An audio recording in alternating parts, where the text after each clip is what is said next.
आज की डेट में सिर्फ एक ही शख्स है जो बिग बॉस देखने के बाद बहुत खुश होता होगा। वो है श्री श्री श्री राज आर्यन जी। जी हाँ, मैं वही राज आर्यन की बात कर रहा हूँ जिसे आपने मोहब्बतें में देखा होगा। मोहब्बतें में वो मोहब्बत फैलाने गया था और यहाँ पे हम बिग बॉस में देख रहे हैं कि बिग बॉस मोहब्बतें फैला रहे हैं। बिग बॉस बस लेगेसी को फॉलो कर रहे हैं। वहाँ सलमान और यहाँ सलमान और वहाँ शाहरुख। तो भाई देखो, बिग बॉस के घर में 3 लव स्टोरियाँ चल रही है। एक है मान्या गौतम की, गौतम सौंदर्या की, उसके बाद शालीन टीना की और प्रियंका और अंकित की तो चली रही है। भाई ये मेरे नाम लिखने पड़ रहे हैं क्योंकि इतनी सारी लव स्टोरियाँ में कहीं कंफ्यूज ना हो जाऊँ, मेरे को ऐसा लग रहा था। अब भाई यहाँ पे बात करते हैं जिस तरीके से शिव ठाकरे ने बताया, और इतने प्यार से आज तक किसी ने बिग बॉस की हिस्ट्री में समझाया नहीं होगा कि भाई इन सबसे बोर हो जाते हैं लोग। और हमको भी पता है और तुमको भी पता है, मतलब शिव को भी पता है और उन कंटेस्टेंट को भी पता है जो कि प्यार दिखा के सब कुछ जीतने की कोशिश कर रहे हैं कि भाई प्यार दिखाने से कुछ नहीं होगा। और यहाँ पे शिव ठाकरे ने जिस तरीके से दिखाया, बिना कुछ बोले बिना कुछ करे बंदे ने साफ बोल दिया कि भाई प्यार ही दिखा रहे हो, और बिग बॉस को भी समझा दिया कि आप जिस तरीके से कर रहे हो ना, दिखा रहे हो कि कैमरे में कौन दिख रहा है कौन नहीं दिख रहा, हम क्यों नहीं दिख रहे, वो क्यों दिख रहे हैं। सबको पता है भाई लव एंगल में सबको इंटरेस्ट आता है, लेकिन बिग बॉस के इस लव एंगल में किसी को इंटरेस्ट नहीं आ रहा। क्योंकि हम राज आर्यन को तो बर्दाश्त कर सकते थे, लेकिन हम किस तरीके से बर्दाश्त करेंगे शालीन को, किस तरीके से बर्दाश्त करेंगे टीना को, और गौतम की तो मैं क्या बात कहूँ, उसे किससे प्यार हो रहा है उसमें अभी वो खुद कंफ्यूज है। क्योंकि कभी वो आपको सौंदर्या के साथ दिखेगा, कभी आपको टीना के साथ दिखेगा। चलो टीना के साथ तो समझ में भी आता है, हो सकता है इनको बाहर से एक दूसरे को पहचानते हो, लेकिन वो बात भी वो यहाँ पे एग्री नहीं करेंगे कि भाई हम एक दूसरे को बाहर से जानते हैं। वो एक नई बात बोलेंगे जिसको सुनने के बाद आप खुद चौंक जाएंगे। नहीं भी बोली नहीं है क्योंकि मैं भी चौंकना चाहता हूँ। लेकिन यहाँ पे जितना एपिसोड देखने के बाद समझ में आ रहा है भाई, कल जब शेखर सुमन आए थे और शेखर सुमन हर एक लव स्टोरी के बारे में थोड़ा थोड़ा समझाने की कोशिश कर रहे थे। भाई समझाने की कोशिश कर रहे थे वो कंटेस्टेंट को, ऐसे ही नज़र आ रहा था ना, समझाने की कोशिश कर रहे थे। और समझाते टाइम शेखर सुमन खुद कंफ्यूज थे कि भाई इनको सच में प्यार हुआ है कि ये लोग नाटक कर रहे हैं। शेखर सुमन सोच रहे होंगे अब भाई मुझसे कॉमेडी शो में एंकरिंग कराई जा रही है, रियलिटी शो बोल के मुझसे कॉमेडी शो में एंकरिंग करा रहे हो। भाई यहाँ सोचने वाली बात यह है कि आप लव स्टोरी को कितना खींचोगे।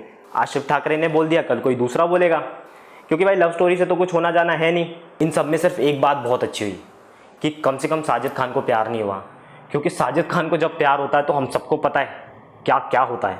साजिद खान ने खुद इंटरव्यूज़ में कहा है, अगर आपने नहीं देखे हैं तो भाई उनके पुराने इंटरव्यूज़ जाके देखो, उनकी असलियत वहाँ पता चल रही है।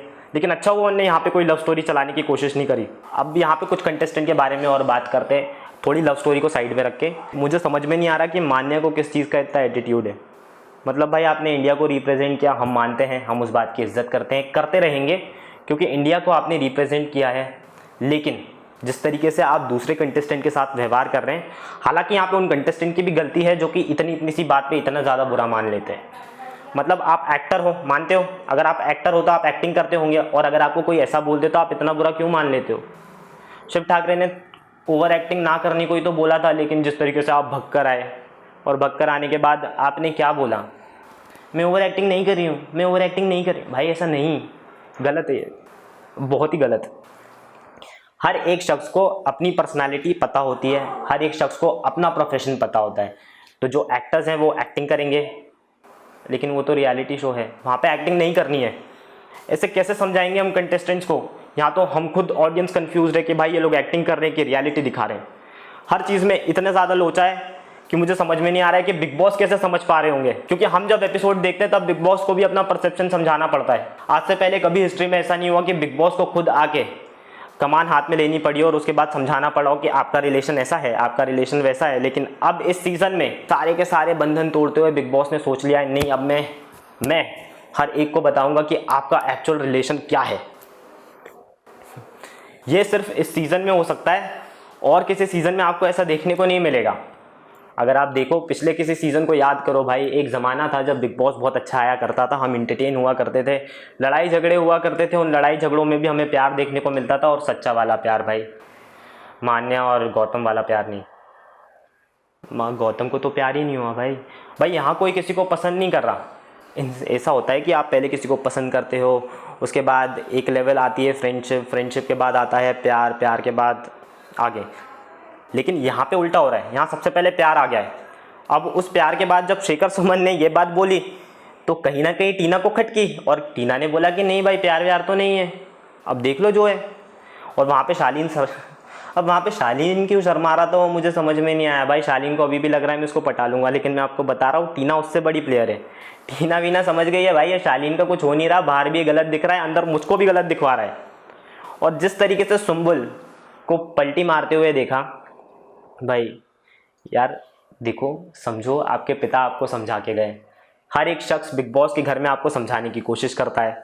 एक तरफ तो आप कहते हो कि आप उनको बिल्कुल पसंद नहीं करते थे, और दूसरी तरफ आप उनके सारे काम बढ़ चढ़ के कर रहे थे। ऐसे कर रहे थे जैसे आपके दिल में उनके लिए कुछ ना कुछ है, ये हम सबको दिख रहा था। मैंने अपनी पिछले वीडियो में डिस्कस किया था कि भाई अगर किसी के दिल में किसी के लिए फीलिंग है तो उस फीलिंग को रिस्पेक्ट करना बहुत ज़्यादा ज़रूरी है। अब यहाँ पे मैं क्या बोलूँ कि भाई इसके दिल में कोई फीलिंग नहीं थी, ये बिल्कुल सही थी। हमें जो कैमरे पे दिखाया गया वो एक्चुअल में सब कुछ गलत था।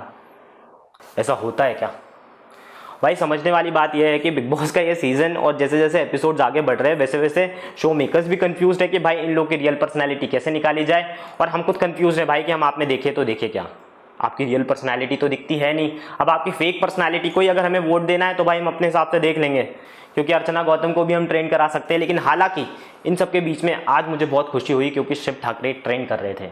MC स्टैन तो वैसे ही ट्रेन करते रहते हैं, लेकिन शिव ठाकरे जो ट्रेन कर रहे थे ना, मेरे चेहरे पे जो मुस्कुराहट आई मतलब इमेजिन नहीं किया जा सकता।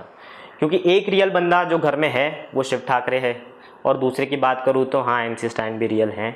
उन्होंने जिस तरीके से लेकिन चमचमाने की कोशिश की, आपको क्या लगता है भैया सही है क्या? भाई शिव ठाकरे का ट्रेंड होना तो बनता है, क्योंकि जिस तरीके से उन्होंने बिना कुछ बोले भी अपनी बात बोल दी वो तो भाई अलग ही लेवल था। जिस तरीके से शेखर सुमन ने बोला कि भाई आप कम दिख रहे हो, तो शिव ठाकरे ने बोला भाई इसमें मेरी गलती है, इसमें तो बिग बॉस की गलती है, क्योंकि आपको दिखाना प्यार ही प्यार है तो आप कैसे हमको दिखाओगे। और अगर आपको हमको दिखाना है, कंटेंट दिखाना है, रियल कंटेंट दिखाना है, तो भाई रियल कंटेंट तो ऐसा ही होता है और लोगों को पसंद भी वही आता है। क्योंकि जितना प्यार मिल रहा है, लगभग 48K से ज़्यादा ट्वीट हो चुके हैं कल के एपिसोड से आज के दिन को अगर हम कैलकुलेट करें, और 48K ट्वीट्स भाई कम नहीं होते हैं। शिव ठाकरे ने बिग बॉस मराठी जीता था, और अब यहाँ पे मुझे साफ साफ लग रहा है कि शिव ठाकरे ये सीज़न की भी ट्रॉफी लेके जाएंगे। और उसके बाद बाकी के जो कंटेस्टेंट है वो तो पता ही है भाई, रियल नहीं दिखोगे तो ऐसा ही होगा। उसके बाद प्रियंका की मैं बात करूँ तो भाई प्रियंका शेरनी है, इसमें कोई दो राय नहीं है, लेकिन कभी कभी मुझे उनमें रुबीना की रिजेंबलेंस दिखती है। अगर आपको भी दिखती है तो मुझे कमेंट सेक्शन में ज़रूर बताना।